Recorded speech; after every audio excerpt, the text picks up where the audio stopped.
the house that we're going to live in has no value. It's a consumable. It's the same thing as buying a car, same thing as buying a bar of candy. It's going to last until it lasts. That's the first thing. The second thing, as I said, it's an emotional buy, so you should be a little careful.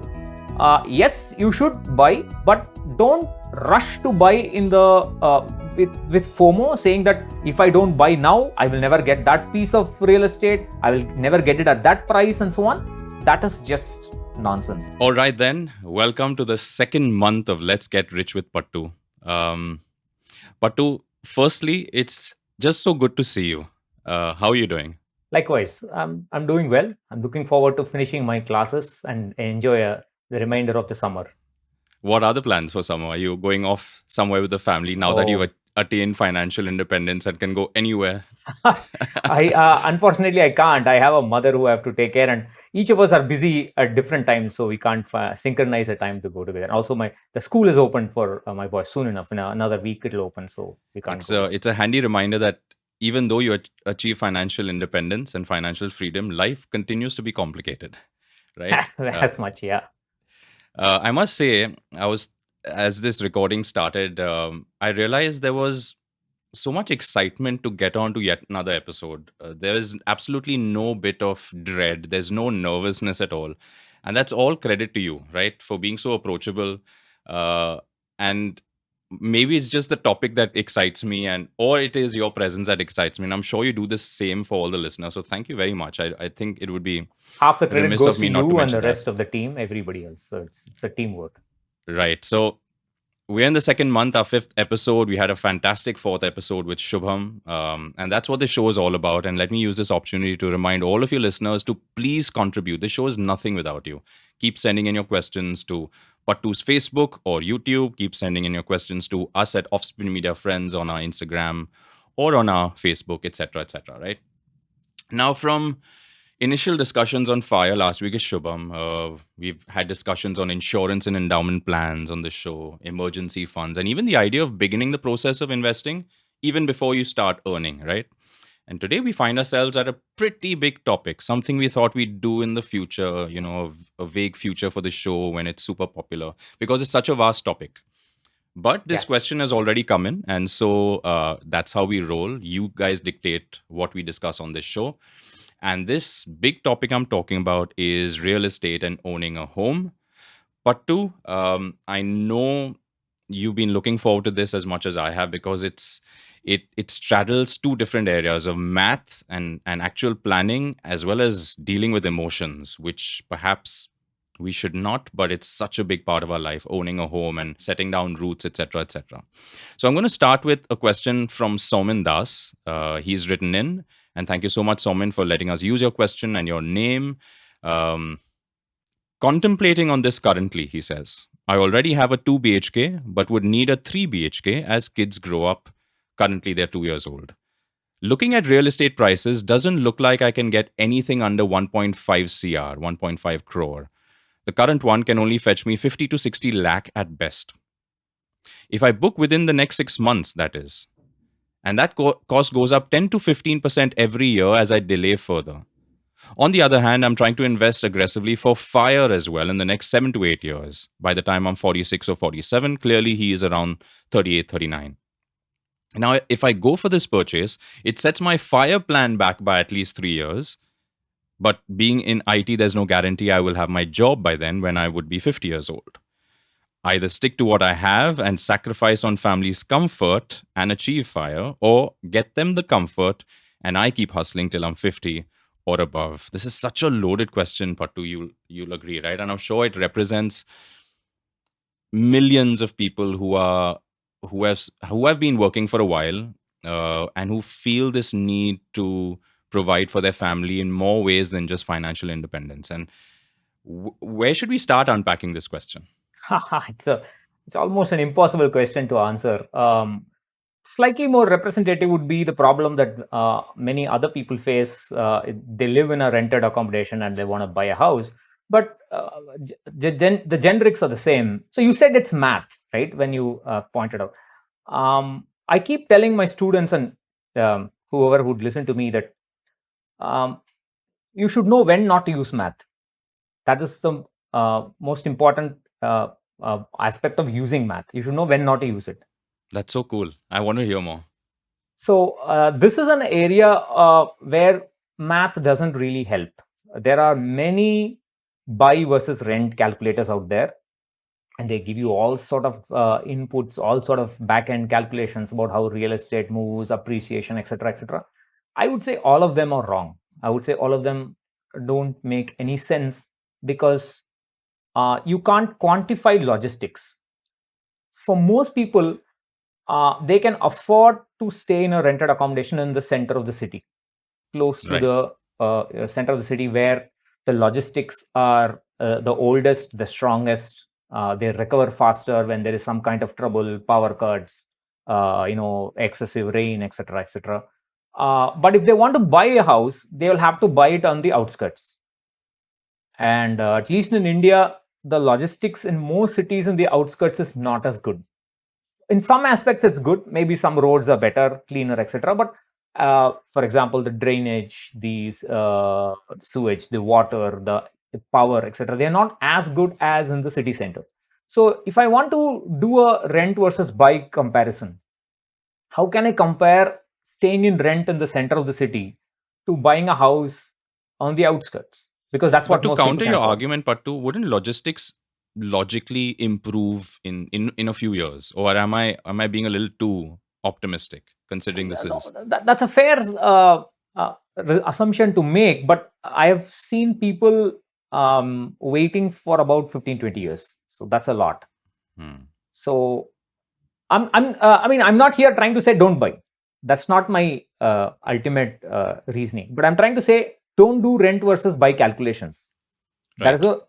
that's math wasted there, because it's not an apple to apple kind of comparison. You will never do an apple to apple unless you want to buy the same house you're renting, which is Right. very rare.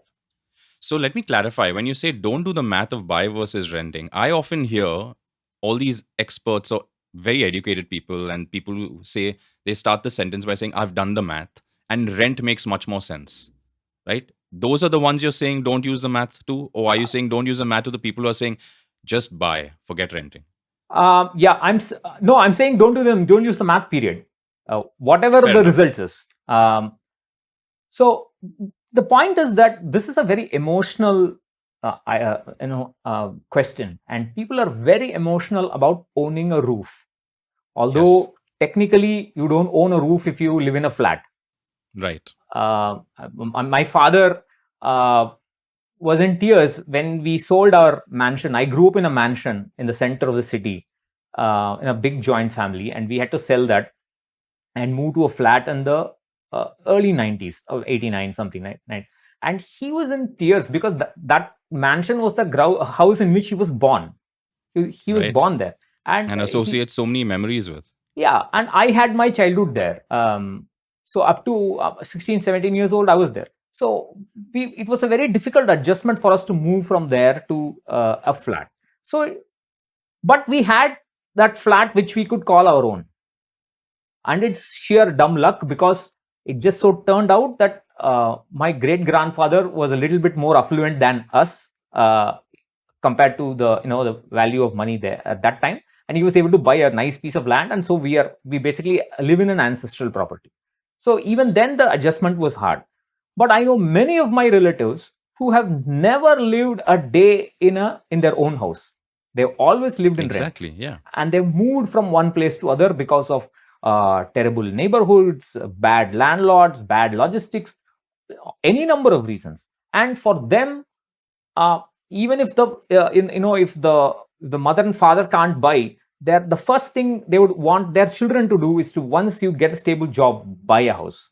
Hmm. That's the dream, and that's been the dream for everybody in that family. And so it makes perfect sense, to be emotional about it and buy. However, there's always a caveat. um, if you are going to be emotional, you can make mistakes. Absolutely. I mean, that's why I started off by saying it's maths versus emotions, right? And we're always told when it comes to investing, never let emotions rule. And that's why women are so much better at investing than men are. My argument here is that it is not math, I would say it is emotion versus emotion, and I'll explain that. Sure. So, on one side is this emotion of owning a piece of real estate which I can call my own, so that I can finally sleep in peace and I can sleep in my own bed, in my own bedroom, etc. That kind of reasoning is And it's a very strong one, Pattu. If I give you my own example, I moved out of my parents' home, let's say in my early 20s, for a variety of reasons, right? And I rented a very small room at one point. Then I moved to a 1 BHK. I thought I'd arrived in life, and I kept moving for a variety of reasons. And I realized maybe after 10 years, this is it. I mean, I cannot be answerable to one more landlord. I cannot be answerable to all these whims and fancies. It was just too painful. The process of moving from one rental place to the other just sucks you of so much energy and emotions. And at that point in time, for me, it was all about I've had enough. I want to be only answerable to myself, right? So it is a very, very strong emotion. correct. So, I would say yes, you should go ahead and buy it if you feel so strongly about it. Definitely, I think people who are in that position should go ahead and buy it. However, they should also be a little careful, because, like I said, when you're emotional, you can be in a hurry and buy the wrong property. Got it. And there's always FOMO. The FOMO is the driving factor of everything in finance. If you look at all the financial ads, FOMO is what they, the fear of missing out is what they Tap into. tap into. And, Exactly. and press those buttons, right? If you look at this question we just discussed, he assumes that real estate will grow 10%, 13% every year. Exactly. And even the 10 to 15%, is it even true for the last few years? It seems to be 5 to 6% when you Google it or when you do a little bit of digging. Unfortunately, there's no real Data. reliable data in India. Right. Because real estate transactions, they don't really follow market price. It depends on the whims and fancies of the buyers, and not all transactions are clean. They say they will quote some amount on the registration paper, but the actual amount transacted would be much higher. There'll be a lot of black money involved, and so etc. and so on. So it's very difficult for somebody to say what is the actual growth or lack of growth in real estate. But we can't make the assumption it will grow every year. That much is sure. And I know many buildings in which many flats are empty because there are no takers. Right. No one has bought them. There is huge oversupply, at least in Bombay, I know for a fact, and in other large cities, right? Yes. In Chennai also, that's the problem. And even if people buy those flats, nobody's coming to live in it. They're live in merely it. as And investments. Yeah. so they're not even going to get rental income. Rental yields are very low as it is. And, Right. But that's a different thing. We are now talking about owning a house. The first thing we should realize is a house that I live in is a consumable. So it Okay. has, until I live in it, it has no value, because I'm using it every day. People say I'm living in this house, it's going to appreciate at 10% every year. That makes no sense. If you're going to live in it, it has no value. It is not part of your net worth. If you have another house somewhere else where you're not living in, even if it's empty, yes, it's part of your net worth, because you can always sell it freely. Right. You cannot sell the house you are living in at will, unless there is some strong reason. You're moving out, or there's some strong reason. You don't have enough money to retire with, so you want to shift to a smaller house, something Sure. like that. So that's the first thing. So the house that we're going to live in has no value. It's a consumable. It's the same thing as buying a car, same thing as buying a bar of candy. It's going to last until it lasts. That's the first thing. The second thing, as I said, it's an emotional buy, so you should be a little careful. Yes, you should buy, but don't rush to buy in the with FOMO, saying that if I don't buy now, I will never get that piece of real estate. I will never get it at that price, and so on. That is just nonsense. It is. So my counter question is then, what should be your guiding principles to actually buy a particular property? It's it's a very, very long answer to it, and there are too many ifs and buts to that. But to keep What are it the simple, basics, for example? yeah, okay. To keep it very simple, so somebody who says I have never lived in my own house, and I want to buy a house and stop renting. I would say yes, go ahead, but do some research for at least a year and do it as soon as possible. Don't delay it, but ensure that the EMI doesn't increase beyond 30 to 35% of your take-home pay. So interesting. Okay. So EMI should not exceed 30 to 35% of your monthly take-home pay. Take-home pay, not the gross. Yes.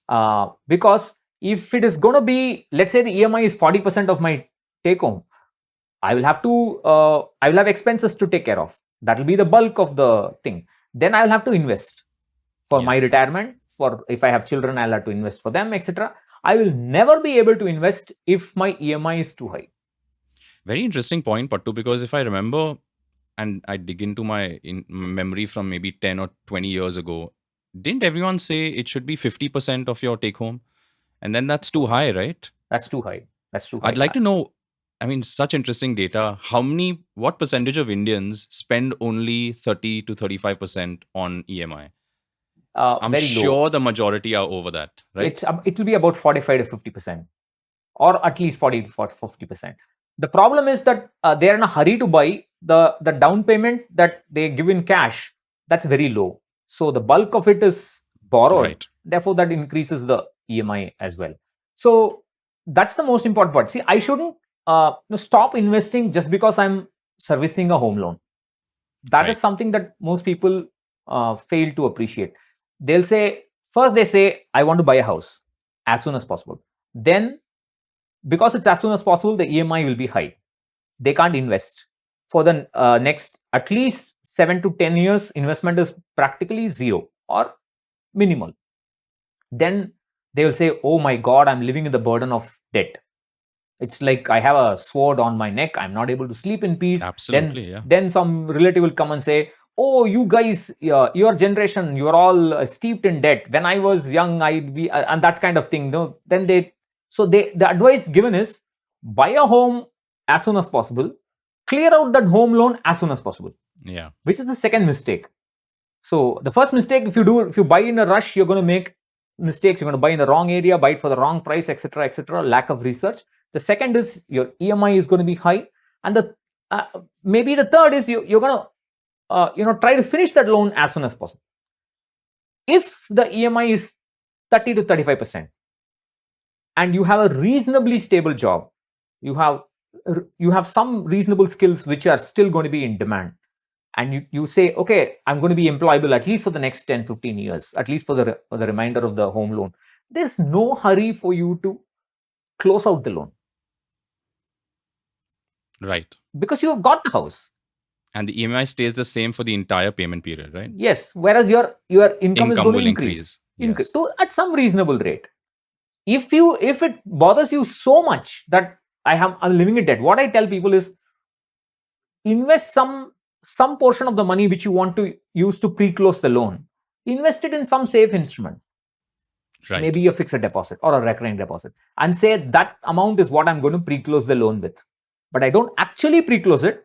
It's actually as an investment or maybe a saving, whatever you want to call it. But I just keep adding to it.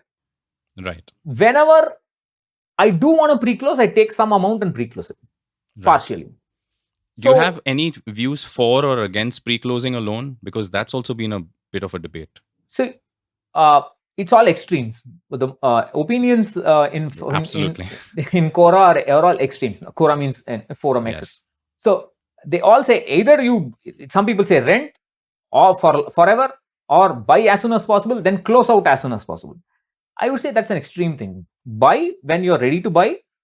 Do not close the home loan as soon as possible, because your salaries will increase and money value is decreasing because of inflation. So the actual amount of EMI that you're paying, although it's technically the same, in terms of rupee value, it will degrade because of inflation. Right. So it will become more and more comfortable with time. So you have to let it become comfortable. Before it actually becomes comfortable, people pre-close it. Right. So first, I would say a total of 10 to 15 years is lost in terms of investing when you try to buy the house as soon as possible and close out as soon as possible. So 10 to 15 years of investing is lost if you try to close the loan as soon as possible. But even if you're sticking to the 30 to 35% of monthly take home, then you should let it go. I'm saying that if it's 30-35%, it will be a little more comfortable. You have a lot more breathing space there for your expenses as well as investing. You should just let that go and let your income increase, and you can invest more. Just keep paying the EMI. There's really no hurry to reclose it. So coming back to Saumen's question, because this is for him and a ton of people that he represents with this question, if he was in the 30 to 35% of take home bracket for which he's done his calculations, then he is fine. However, you're saying, I mean, I guess the basic question Saumen is asking is, should he go for that larger home, or should he first focus on retiring early? And that's his dilemma. I would say if he goes, or in general someone goes for a larger house, unless their salaries increase tremendously, whereas that is maybe they jump to another company, retirement at the desired age may not be possible. Right. And that's fine. I mean, our first episode is something I remember so clearly. You said, fire cannot be something where you put an absolute limit to and say, it has to be in 10 years. And if I don't, then I'm a failure. I mean, these are moving targets. It's all about living in the present. Correct. So a little bit of philosophy on our show as well as reminders. So right? I would say a balance has to be struck. And I think if it's going to benefit the family, going to a bigger house is going to give children more privacy, or the other members more privacy, then yes. But there is always a cost. So the cost is that you will have to shift your retirement a little bit. But anyway, it's only early retirement. So it's not normal retirement. Shifting normal retirement is not a good idea, because if you're going to retire by 58 or 60 and you want to shift it by a few years, that's a little bit risky, because you may not be as active health-wise and so on. But early retirement, you can take that chance. So I would say balance it and buy. So now coming back to the math, because it's all about the finer details, right, Pattu? And indulge us for a minute. Suppose somebody's take home is 1 lakh a month, and you're saying stick to 35,000 per month as an EMI. 35,000 bucks a month as an EMI, correct me if I'm wrong, will get you only a loan of say 35 lakh. I mean, largely, is approximately. That approximately, yes. Right? And then the question after that is, what can that 35 lakh buy you in this current day and age? Which is why I'm saying don't be in a hurry. Get the down payment as much as possible. At least 40-45% of the house you must pay in cash. Reduce your loan amount by as much, so that you can balance it. And to add to that maths, say a 1 BHK in Bombay and in a reasonable place would be around 30,000 rupees per month. I'm not sure about Chennai. I presume Chennai would be slightly more affordable. You're talking about rent? Yes, rent. What would 30,000 a month in Chennai get you, for example, Pattu? Depends on the area, but I think it should give you easily a 2 BHK 1,000 square feet. A little bit even more than that. Exactly, right? So much better off than Bombay. Yeah. Now, at 30,000 rupees, you are renting a home in Bombay that is typically around 1 CR in value, right? So the maths of renting versus buying, if you don't have the money for that down payment, are clearly heavily in favor of renting, right? Correct. Absolutely. So I would say rent until you get that down payment. Okay. So don't be in a hurry. That's the problem. I mean, these numbers are may not be representative of everyone's situation, but the fact is that people don't wait until they accumulate enough corpus to pay 40% of the house from their own funds. They do that 15%, 20%, 25%. I think that's too soon. All right. We must call a close to this week's episode since we've run out of time. But do stick with us on next week as this discussion spills over. And full disclosure, we will be recording it at the same time so that Pattu and my energy and thought process is exactly the same. But for time reasons, we're calling it a close on this week. Thank you so much for joining us. And Pattu, on next week, we'll discuss topics like real estate funds, whether the growth of real estate will be the same as it has been in the last few years, etc., and continue to try and answer Saumen's question as more we can. Thank you for joining us this week, Pattu. Bye-bye. Thank you.